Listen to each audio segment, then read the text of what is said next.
Hello there, I'm Gary Sims from Android Authority. Now, at Mobile World Congress 2017, Huawei released the P10 and the P10 Plus. And now, following a trend they've set in other years, they've now released a cut-down version of their flagship phone. This time it's called the P10 Lite. So I've had the phone for a few days now, and I've been putting it through its paces, and let me tell you what I found out. When you look at the P10 and the P10 Lite next to each other, you can tell they're from the same family. However, there are some significant differences between the two. For example, there's no physical home button on the front of the P10 Lite and therefore no fingerprint reader on the front. In fact, the fingerprint reader for the P10 Lite is on the back. And talking about the back of the phone, here you won't find the dual camera setup from Leica like you do on the P10 and P10 Plus. In fact, what you get is just a much more simple single camera configuration.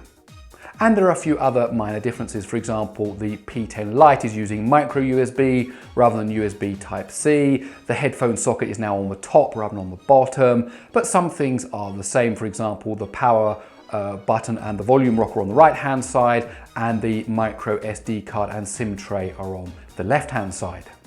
As well as the differences on the outside of the phone, there are some significant differences on the inside of the phone. For example, you're not going to be getting a flagship processor here. In fact, what you do get is the Kirin 658, which is an octa-core Cortex-A53 setup with a Mali 830 MP2 GPU.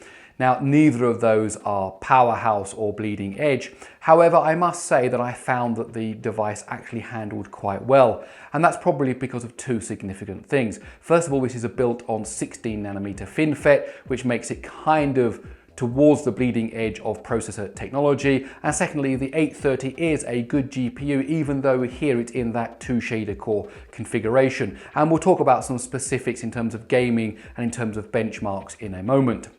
You also get 4 GB of RAM, that's for Western Europe and a few other key regions, and for the rest of the world it's 3 GB of RAM, and then supporting that you've got 32 GB of internal storage. However, I must say quite a lot of the internal storage is already taken up by Android and some of the pre-installed apps, maybe 10 GB, maybe a little bit more.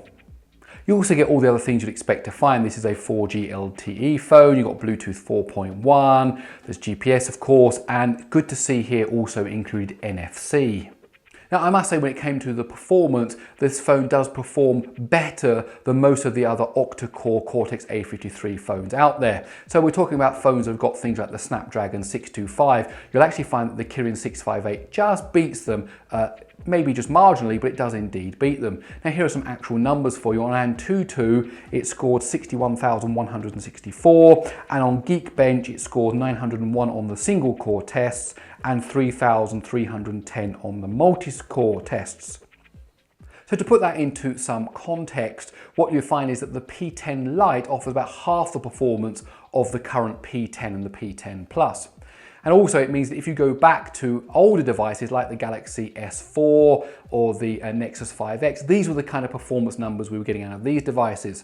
So today's mid-range smartphones are really offering the performance levels of yesteryear's flagship devices, and of course that's always going to be true. Now, one small area of concern is the fact that the GPU included in this device only has 2 shader cores, so it's the Mali 830 MP2. Now, that initially kind of made me think, well, that's actually not going to be up to the job, but I must say that I was actually quite impressed with the results that I was able to find. So for example, on Epic Citadel, it managed 46 frames a second in ultra high quality mode, and that's not brilliant. There are lots of devices out there that are giving us 58 and 59 frames a second in that same test. However, for a mid-range phone, that's actually quite good. And I've been able to play a few 3D games on it, and I didn't have any problems. But if you are looking for ultra smooth 3D gaming without dropping any frames, then this isn't the device for you. So let's move over onto the camera. So as I mentioned earlier, here you have the single camera configuration, and it includes a 1/2.8 sensor. Now, I initially thought that was actually going to be quite small because you find a lot of phones, you get a 1/2.3 inch sensor. However, Huawei have not pushed the megapixels on this particular sensor, so it's not a 16 megapixel sensor, it's actually just a 12 megapixel sensor.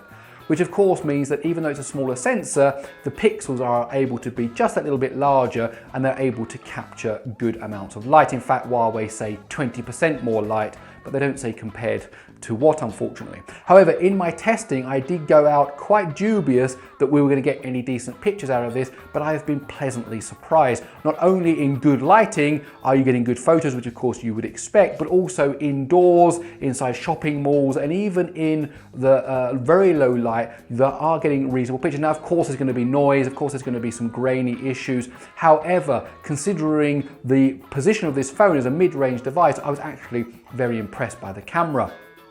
And as for the camera app itself, I must say I've been quite impressed.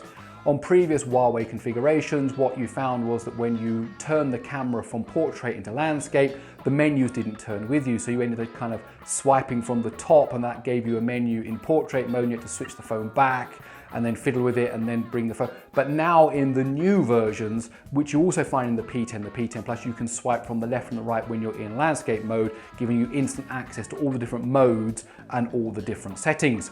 Now, talking of modes and settings, what else do you get? Well, of course, there is normal things like HDR and panorama, but you also get things like slow-mo and time-lapse. And interestingly enough, there's also a Pro mode, which allows you to set things like the white balance and the ISO and the shutter speed, the areas of focus, and so on. Now, I've mentioned the camera app. What about the rest of the software? Well, the software on the P10 Lite is based on Android 7. However, it's not stock Android. Here you're using Emotion UI 5.1. Now, in the past, some people have been hesitant about EMUI from Huawei because it doesn't include an app drawer, as is often the case with phones that come out of Asia. However, Huawei have done a brilliant thing. It's now configurable. You can have an app drawer, or you don't have to have an app drawer. It's up to you. It's a very simple setting to change in the settings menu. Talking of the setting menu, there's loads of other stuff that you'll find there that you don't find in stock Android. For example, there's of course the stuff for the fingerprint reader. There are various gesture motions like flipping the phone to mute. You can change the color of the display to be warmer, colder. You can change it how it can fully configurable however you want. There's also a floating dock you can activate. There are the knuckle gestures. There's a whole bunch of stuff which of course is all configurable. So if you don't find it works for you, you can just turn it off. You can just not use it that way. But if you do find it works, there's lots of different stuff that Huawei have built into their version of Android that you don't necessarily find on stock Android. So let's talk about the battery for a moment. The P10 Lite has a very impressive 3000 mAh battery, and that's doubly impressive when you consider that it's using a processor like the Cortex A53 based Kirin 658, and you've only got a 5.2-inch Full HD display. We're not talking 5.5 or 5.7 inch here. So actually this is a very power efficient phone.